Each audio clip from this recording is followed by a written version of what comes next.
Del Evangelio según San Lucas. En aquel tiempo, el ángel Gabriel fue enviado por Dios a una ciudad de Galilea llamada Nazaret, a una virgen desposada con un varón de la estirpe de David, llamado José. La virgen se llamaba María. Entró el ángel a donde ella estaba y dijo: «Alégrate, llena de gracia, el Señor está contigo». Al oír estas palabras, ella se preocupó mucho y se preguntaba qué querría decir semejante saludo.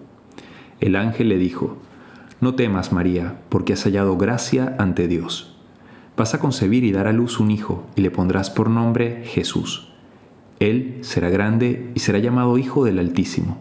El Señor Dios le dará el trono de David, su padre, y él reinará sobre la casa de Jacob por los siglos, y su reino no tendrá fin».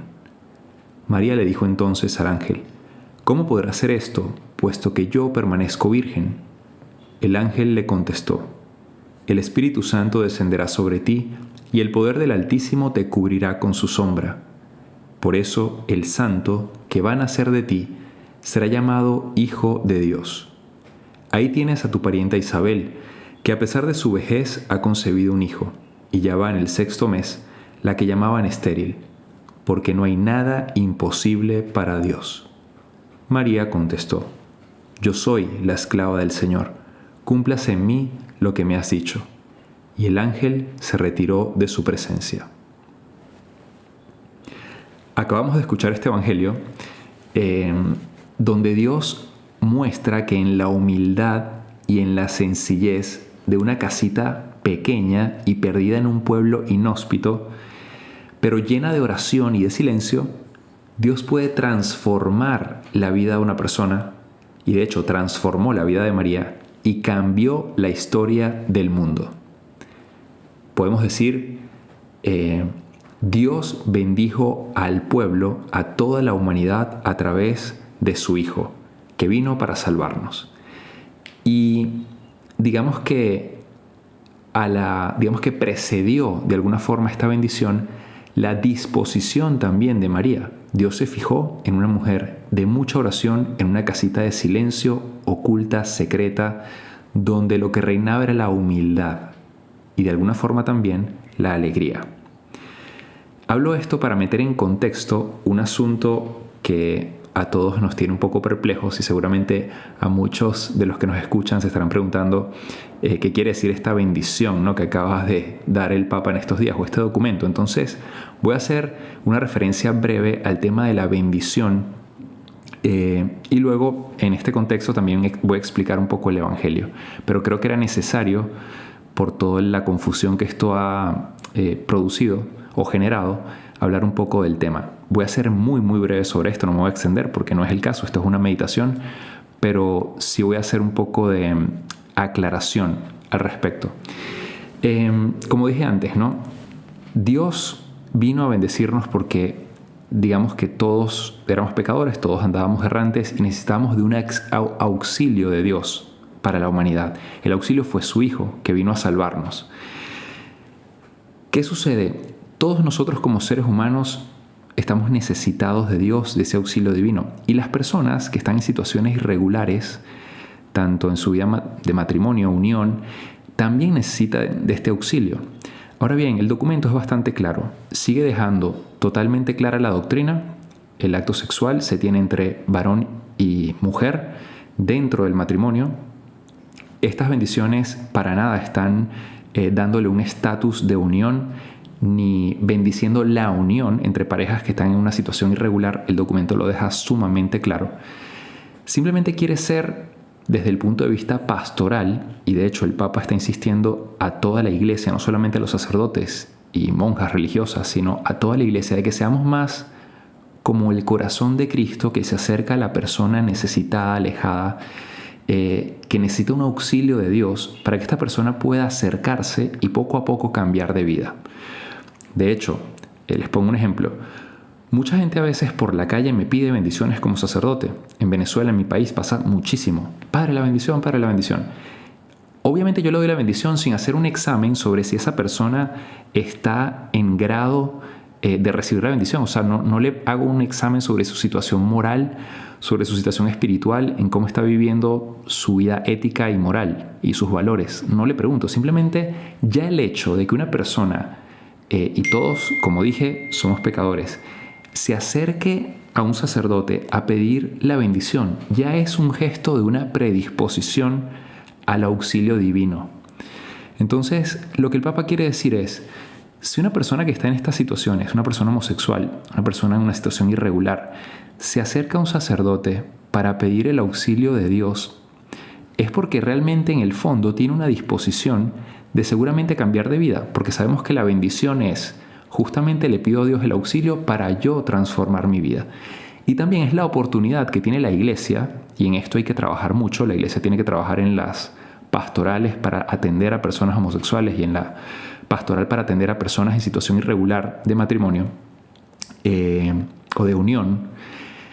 Tenemos que tener este corazón de Cristo para acoger, porque la persona que se acerca justamente está necesitando de esa ayuda y ese apoyo. Y como dije antes, nos da la oportunidad a nosotros de acompañar. Si una persona viene y me pide esta bendición, obviamente yo no voy, y el documento lo deja muy claro, a bendecir ninguna unión.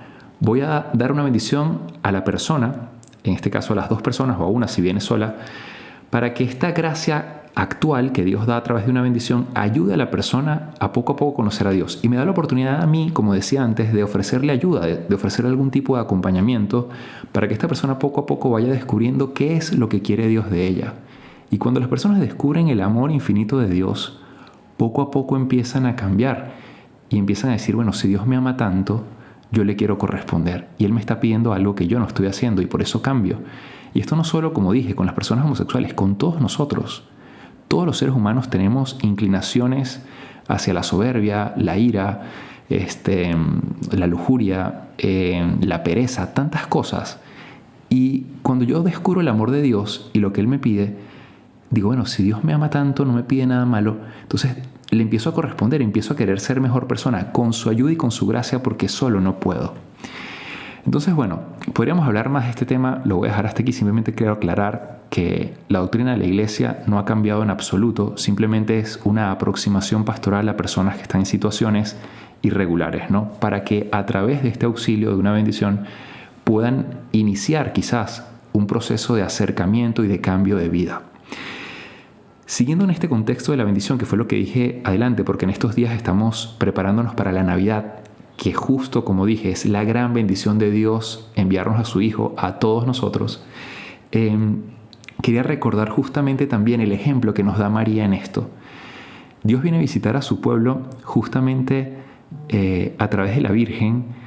De hecho, la Virgen es mediadora de la bendición de Dios. Ella se prestó. Digamos que ella no es la mediadora absoluta de la salvación, pero sí es mediadora de la bendición de Dios para el mundo, que recibe a Jesús, lo acoge y obviamente luego lo transmite, lo dona al mundo, ¿no? Como madre.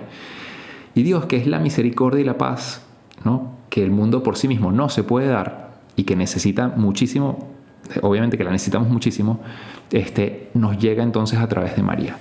Entonces, bueno, para nosotros, ¿qué quiero decir con todo esto?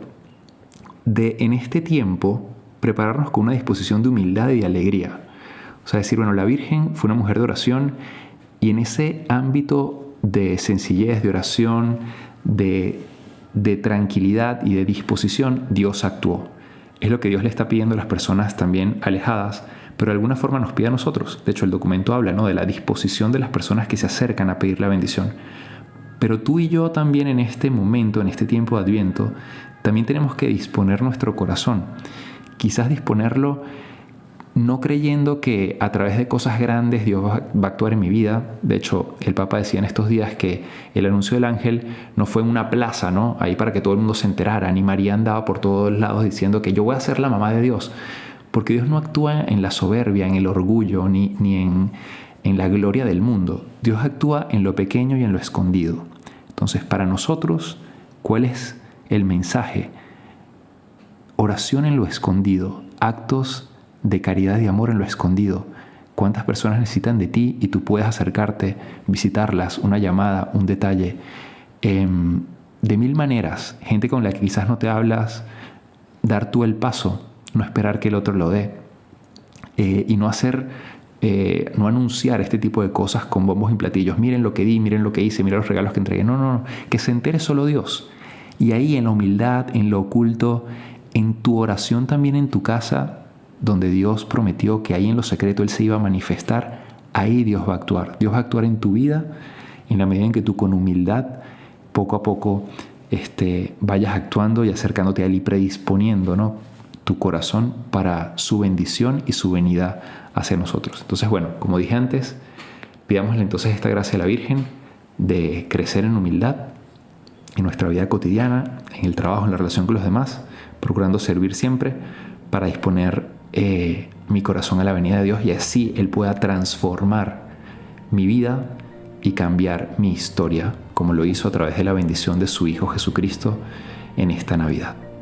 Que pases una feliz semana, unos felices días de Navidad y que Dios te bendiga. Te habla el Padre Jesús Rodríguez y nos puedes seguir en nuestras cuentas de ¿Qué haría Jesús? Mi cuenta personal, Padre Jesús LC.